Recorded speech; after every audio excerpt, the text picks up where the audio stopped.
Terrence Bud Crawford, a new box office star is born. Coming right up. Do you got game? I hope you know it's not a game, boy. Yeah. I hope you know real pack handhelds. I hope you know it's not a game, boy. No batteries included, just some assault battery charges. Homie, man, you gotta be cautious. You gotta be nauseous, the way that we shake things up. Put 8 to your ribs, make you take things up.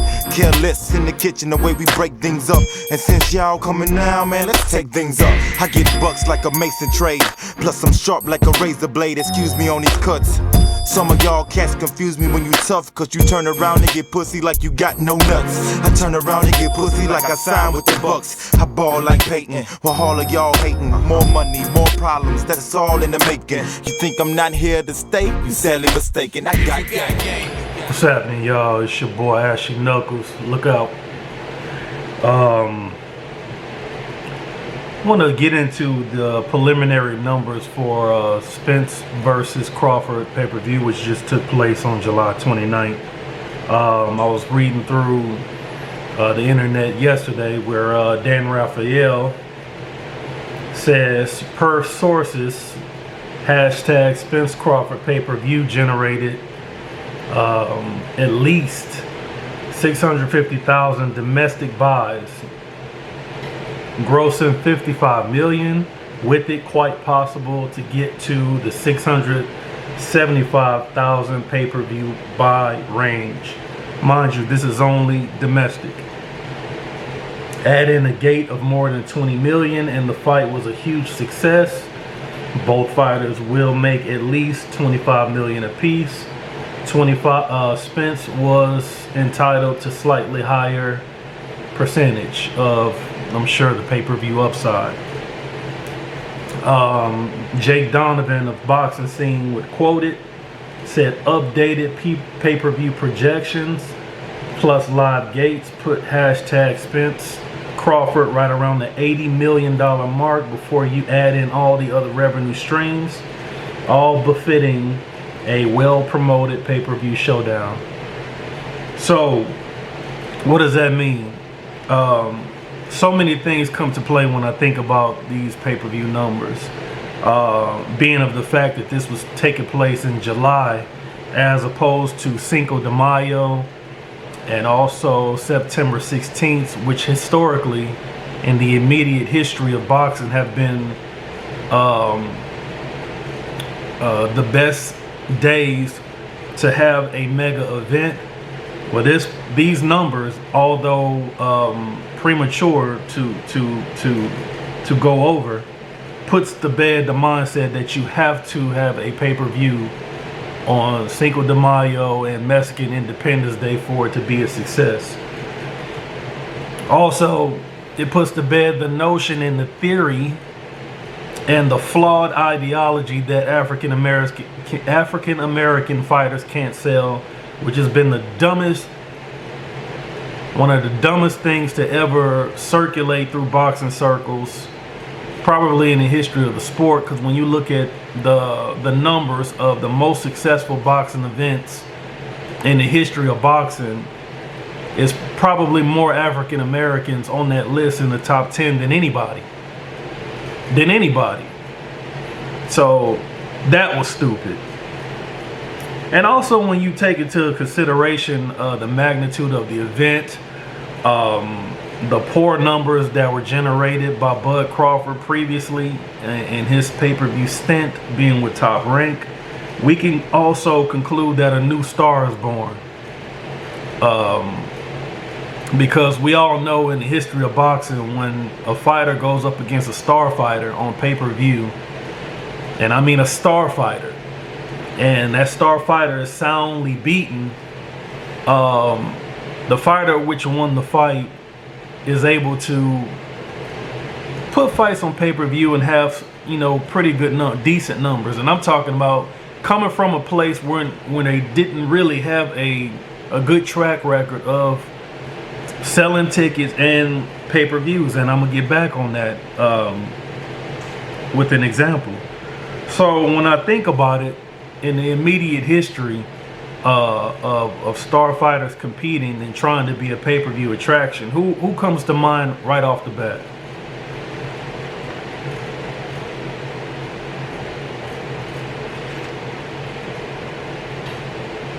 You would have to say Floyd Mayweather. Anybody who's followed Floyd Mayweather's career, from the days of Robert Apodaca all the way into the time that he retired, you know, it's really the tale of two careers. The first being the Pretty Boy Floyd era, who would be one of the greatest 130, 135 pounders to step foot in the sport of boxing. And then you have the latter half of Money Mayweather. Well, everybody knows about Money Mayweather and how he was, you know, the big ticket seller, the big pay-per-view attraction. Even when you look at the numbers from a historical aspect, he's box office. He's the legendary box office attraction in boxing. But his career didn't begin as such. Early in Floyd's career, he couldn't attract flies to a fart festival.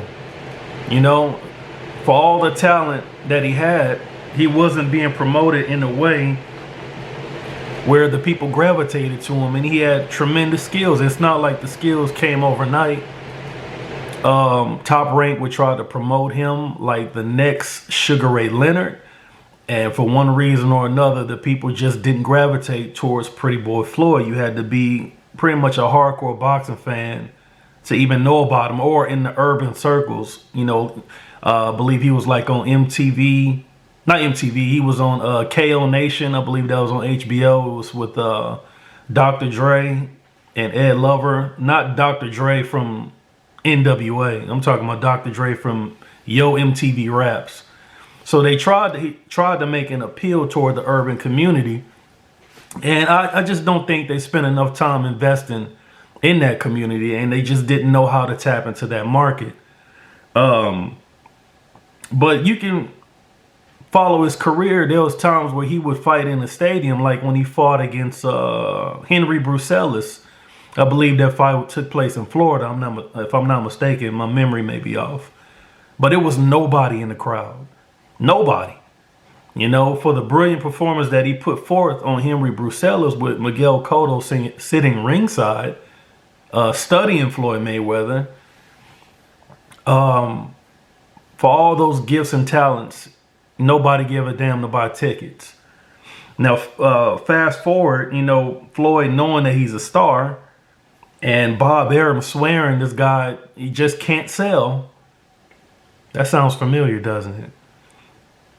Swearing this guy can't sell. Floyd always said his face should be on billboards because he's the most talented in boxing.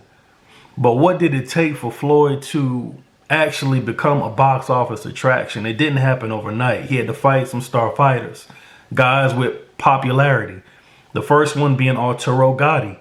Arturo Gatti was popular around the New Jersey, northeastern part of the country.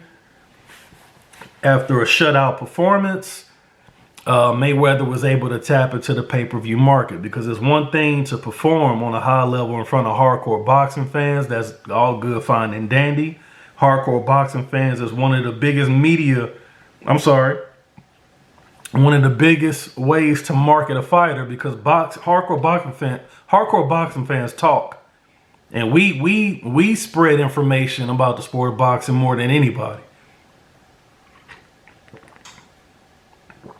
But just because you appeal to the hardcore boxing fans does not mean that you become a pay-per-view attraction, right? But it would take Floyd to fight the biggest box office attraction in that era that he was in, and that's Oscar De La Hoya, before he was really able to become Money Mayweather. From not selling tickets at all to unbelievable ticket sales, unbelievable audience in attendance for weigh-ins. Remember that stuff used to be just so left field. I mean, you didn't see weigh-ins like that prior to like Oscar De La Hoya, and then after that Money May. People wasn't just showing up to weigh-ins like that. Like, you would fill a whole stadium just for them to weigh in, just to step on a scale for a few seconds. So, and after he took down Oscar De La Hoya, and that really wasn't even a masterful clinic, but it was a victory. And because he tapped into that market and had a victory in front of a paying audience, it gave life to Mayweather being a box office attraction, whether they loved him or they hate him. The rest was up to him marketing himself. Well, when you fast forward and you think about Bud Crawford, what about Bud Crawford can be sold to the casual boxing fan, can be sold to the crossover sports fan? Well, he probably doesn't have like the charisma of a Floyd Mayweather. You know, he doesn't know how to sell himself, talk a lot of trash, and make people really want to tune in and to see the fight after hearing this man talk so much, right? Bud you can sell Bud because of the pure fact that he has great boxing skills, you know, high boxing IQ. You know, you always hear high boxing IQ, you know. In the NFL, they actually have a test called a Wonderlic. It's how you assess a boxing IQ. But in boxing, there is no rubric by which you can determine a person's IQ. But when you look at Bud Crawford and you see the things that he's able to do in the ring, and you see the vast amount of adjustments that he makes on the fly with any opponent that he's in the ring, you know that he's just operating on a higher level than most. And that's how you know he has a high boxing IQ. And you add the fact that he's on a huge KO streak. You could sell the knockout punch. And what happened on this particular night with Errol Spence, if these numbers are accurate, is that not only did he tap into that pay-per-view market, and a successful pay-per-view, is knocking on a million pay-per-views. That's probably embellishing a little bit.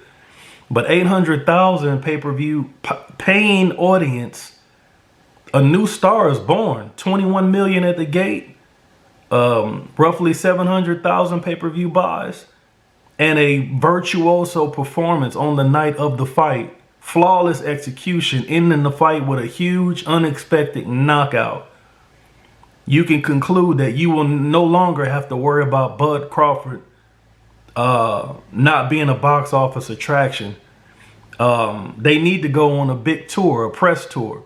Bud Crawford needs to hit the late night shows, like all the fighters used to do. The De La Hoyas, even Shane Mosley, when he beat De La Hoya, he was on talk show, late night, being marketed to the crossover audience. And that needs to happen with Terrence Bud Crawford, because now there's a new star in the sport of boxing. The crossover boxing fan is going to want to know what's going on with Bud Crawford and what he's going to want to do moving forward. So he has a lot of sellable attributes. I mentioned before the KO power. Look at his personality. Us in the boxing community. Especially the LDBC, which I'll rock with hard and heavy. I don't care what nobody, hit the back door with all the negativity. You know what I'm saying? I rock with the LDBC. You don't like it, kick, it's a bunch of rocks outside. Go find one and kick it. But our biggest problem with Bud previously is that he wouldn't tap into, the urban communities. He would drop everything to do interviews with everybody else, but he wouldn't do interviews with his own folk.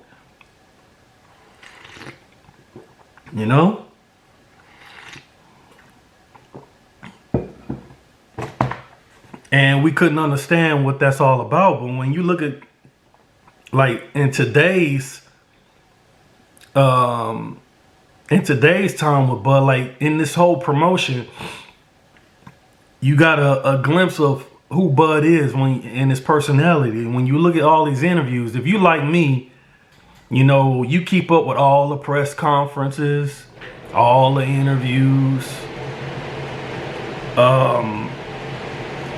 leading up to a big fight. You just that's the way I've always been. I engulf myself in everything that's going on within the sport for a particular fight. But when you look at his interviews, it didn't matter who was interviewing him. He had the right personality and connection within that interview, whether he was dealing with Gilly and Wallow, tapping into the urban community, I mean, you listening to him, you just want to gravitate towards that fighter and support him because he seemed like the coolest dude ever. When he was on Hot Boxing with Mike Tyson, I'm sitting there tripping like, man, where has this personality been, man? Where has this personality been? We've been trying to tap into the psyche of Bud Crawford and get him to open up and be himself. You know what I'm saying? And he just didn't, but now he is. And I'm just like, man, this dude right here, this Bud Crawford right here, seemed like the coolest dude on the earth. I was tweeting, man, where has this personality been, man? Too bad he gonna get his ass whipped this weekend. Lo and behold, that seemed like the biggest cap that was taking place in this whole promotion.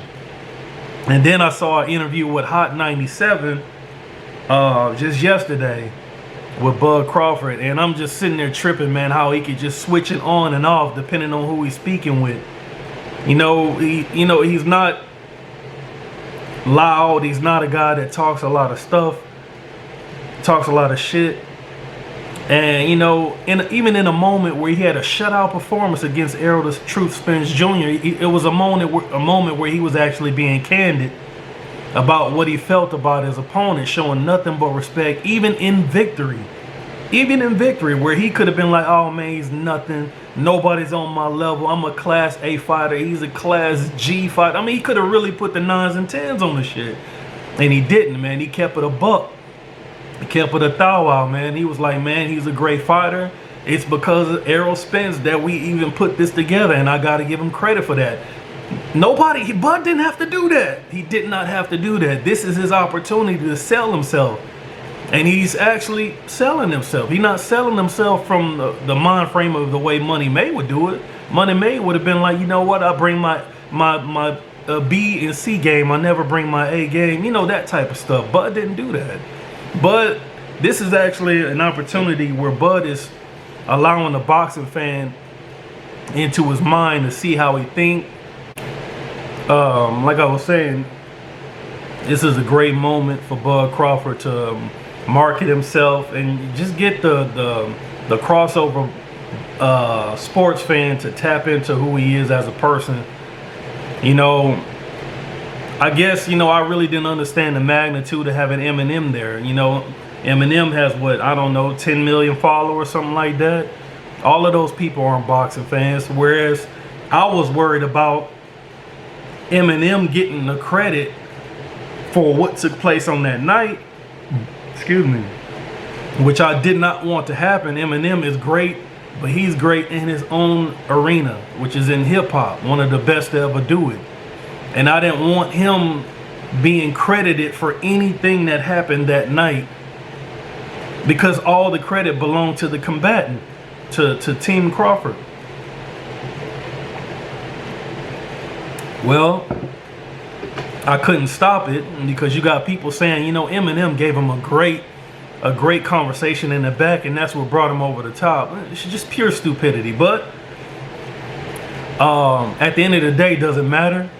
If he can tap into Eminem's fan base and even get a fraction of them to even pay attention to his fights moving forward, along with selling his personality to him, he's down home, he like to fish, hunt, have family outings, or play dominoes. That's more tapping into our community, you know what I'm saying? But just all around a down-to-earth person, I think you could sell that to the average person in America, man, the average household. So it's just only my thoughts on it, man. I truly believe there was a point where Terrence Crawford was not being promoted correctly, which we stood on. He wasn't being promoted correctly. And the precedence was there when you look at the track record of Top Rank promoting African American fighters. These aren't the days where Bob Arum was working with Muhammad Ali or Marvin Hagler or Sugar Ray Leonard. This is not the same times. He's kind of out of touch of how to tap into that community in these times. It is what it is. And if you beg to differ, what African American has Top Rank made a star? in the last 20 years. What African American has he made a star? Tim Bradley? For all the loyalty that Tim Bradley has shown the Top Rank, I'm glad he was able to make a little money before he retired, but he was not being properly promoted. He just wasn't. I've long said they have a hard time promoting African Americans, to which it ruffled feathers and made the white power boys want to show up and have arguments and stuff like that, but the proof is in the pudding. It's not playing a race card, that stupid shit they like to say. It's just looking at the facts. What star have they promoted who was African American in boxing in the last 20 years? There aren't any. There just aren't any. So there's no disrespect or anything like that, but in these days in 2023, it's just hard for folks to just keep it a thou wow. So moving forward, man, I just wanted to bring this out. I'm not a guy that like to do videos based on what's going on, the boxing news and stuff like that. But just for this particular one, I just wanted to bring this up because Floyd Mayweather came from a similar scenario where he couldn't sell tickets. It was not a box office attraction, was not being promoted right by Top Rank. And after he beat Oscar De La Hoya in a very successful pay-per-view, he was able to tap into the pay-per-view market and become a star. And I'm saying the same thing's happening right now. Because it's not like Errol Spence is on the level of Oscar De La Hoya in terms of box office appeal. But if the numbers are anywhere similar to what Mayweather and Oscar De La Hoya did, then he doesn't have to be on the level of Oscar De La Hoya. We're talking about 750,000 paying fans. People that you have the paperwork that says if it's a big fight, they will grab the remote and press, okay, I'll buy that. And that's what you want, from at least from a business standpoint, when you're promoting a fighter. You want to tap into the fan base that's willing to come out of their wallet. And Bud put on a virtuoso performance in front of them. In front of them. And think about the millions of people like Eminem's fan base, for lack of a specific audience. Let's just tap into that one itself. How many of those 10 million didn't even tap into that pay-per-view to watch it? They didn't know he was doing that. They didn't know until after the fact. You couple that with the fact that Bud Crawford is now being on these interviews and being marketed to the American audience. Where is this going to take him moving forward? You know what I'm saying? When he fights his next opponent, he don't have to worry about being the B-side and blah, blah, blah. Even on the interview with Hot Boxing, Bud says, Jaron Ennis is a great talent and he deserves a shot, which is true. Everybody's saying he should fight Keith Thurman or something like that. Bro, you don't get into boxing to bar somebody. In Texas, we call it, when you got fear of people, we say you bar them. Man, I don't bar you. You don't get into boxing to bar whoever the star is, man. You get into boxing to become champion. And Jaron Ennis has been on the cusp of a world title shot for years now. That dude do not have to fight no damn Thurman before he fights Bud. This dude has been on the cusp of a world title shot for years. You don't go in there and be like, well, that's the champion. Man, he's a star fighter. I don't know if I'm ready for him. I'm going to turn down this title shot. That's stupid as hell. That's one of the biggest fanboy things that Tim Bradley ever said, man. But anyway, that's neither here or there. At the end of the day, Bud got all the titles, and you got to fight. You got to fight Bud if you want a title shot. It's just what it is. So anyway, Bud said he's looking for bigger opportunities, being of the fact that he's going to be 36. And I'm saying right here today on August 4th, 2023, no, Bud, you're not looking for the biggest opportunity. If these numbers are correct, you are the opportunity. You are the opportunity. Whatever fight you decide to take is going to represent a big money fight. Welcome to the sport of boxing. Welcome to the big leagues. It's your time, man. But that's all I got, man. If you got anything you want to add, leave it in the comments. It is your boy Ashy Knuckles, and I'm out of here.